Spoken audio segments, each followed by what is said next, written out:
What would happen if the Earth stopped spinning? It could be possible that one day, billions of years from now, the Earth will stand still. But chances are good that other events will occur before that, such as the Sun swallowing up the planet. With that being said, there isn't a chance that the Earth will suddenly stop spinning anytime soon. But let's just assume for a moment that the Earth did suddenly stop rotating, and take a look at what would happen to us and the planet.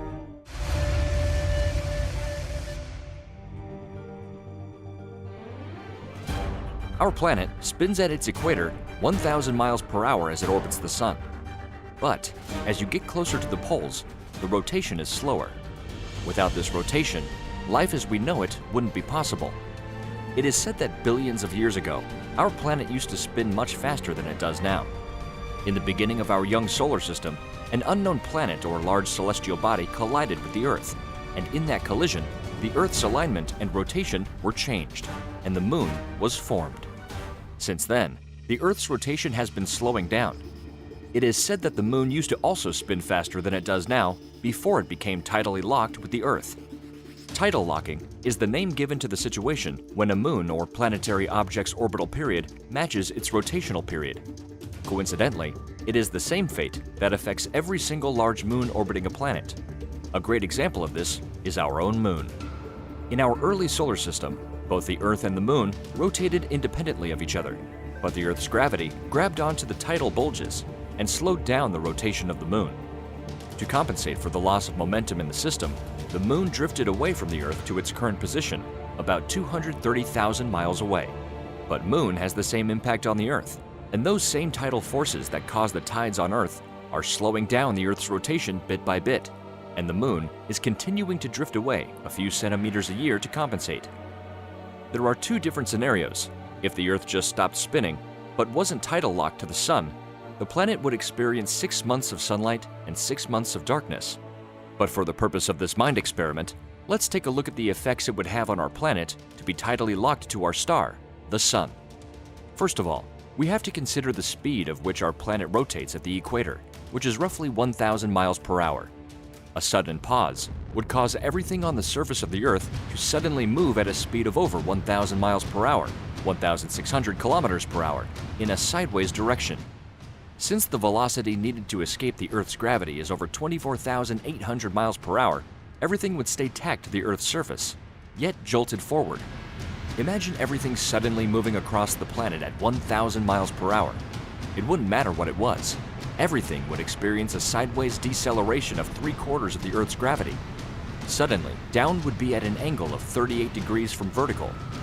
The force of suddenly stopping would rip buildings right off their foundations and send them flying across the ground with anything else that isn't solid bedrock, destroying everything in a giant and deadly debris path. But that's not all. This would also include the oceans, which would suddenly slosh sideways across the planet, with waves being miles and miles high, moving at the same velocity. Imagine tsunamis so high you couldn't see the top. Just a wall of water racing towards you at 1,000 miles per hour. Both of these two calamities would be the end of most life as we know it. Although the Earth would stop spinning, the atmosphere would continue to spin at the Earth's same velocity as well, which would create very high winds and very nasty storms. Because the Earth rotates, centrifugal force forces the planet to bulge along the equator. With no rotation, you have no bulge, and without that bulge, all of the extra water held in place along the equator would go rushing back toward the poles. If the Earth stops spinning, you have to take into consideration that the inner core of the Earth is spinning at a faster rate. Just because the surface has slowed down doesn't mean the core of the Earth has stopped too. Our highly volcanic planet might erupt in ways we never imagined. As the tectonic forces above and below enter into a new conflict, supervolcanoes would likely erupt across the entire planet. Our tidally locked Earth would have half of the planet always facing the Sun, and the other half would be in permanent darkness. Currently, our planet is in what is called a Goldilocks zone, or habitable zone, where it is the perfect distance from our Sun in order to support life. There might still be places on Earth where the climate would be habitable, but on the two extreme sides, it might prove difficult for life to survive, assuming that anything survived the previous catastrophes. If there were any appreciable amount of life left on the surface of the planet, it would now have to survive in the twilight strip of land between the two halves. We are far enough away from our star that the part of the Earth that would be facing the Sun wouldn't start to burn or turn to ashes overnight. However, the atmosphere on the hot side of the planet would start to erode. The portion of the Earth always in the direct sunlight would receive more direct sunlight, resulting in more heat. And these high temperatures would cause strong rain and an increase of weathering. Normal weathering regulates the climate on the Earth, but now that you have one side of the planet hotter and another side cooler, and on the hot side, atmospheric gases would build up and create even more heat. This is called the runaway greenhouse effect. Clouds of gas could significantly increase the temperature so that the oceans would boil, much like what has happened to Venus. The middle of the planet facing the Sun on its equator, or the substellar point, would end up so hot that almost nothing could survive. The cold side of the planet, on the other hand, would have a different situation. The loss of the Sun's heat on the dark side of the Earth would turn the atmosphere into a dense gas, then condense into a liquid, and then further condense into solid ice. Of course, it is doubtful that the atmosphere on the dark side of the planet would turn into a solid form. Instead, it would keep condensing and creating a vacuum, which would pull air from the hot side of the planet, where the gases in the atmosphere would be expanding. With this happening, it might be possible that the atmosphere would make the planet livable, but the storms that would come from this exchange of hot and cold air would be unimaginable.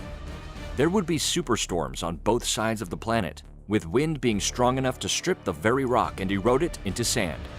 The next thing that would likely happen is that the magnetic field of the Earth would stop regenerating and slowly decay over time. The reason for this is because the magnetic field of the Earth is generated by a dynamo effect that involves its rotation. Our magnetic field plays a huge role in keeping our atmosphere intact, and this magnetic field also protects the Earth from cosmic rays. Where would this leave humanity? We are a very adaptable species that has seemed to survive other catastrophes, and even though we have powerful technology, being able to survive on a planet that has stopped spinning and is tidally locked to the Sun would be a great challenge. We would be able to control our environment to a degree by moving underground, but growing food in such conditions may be difficult. However, you shouldn't worry about this happening anytime soon, as physicists have predicted it would be 1 billion years from now at the current rate. Let us know what you would do and how you would face these new challenges in the comments below.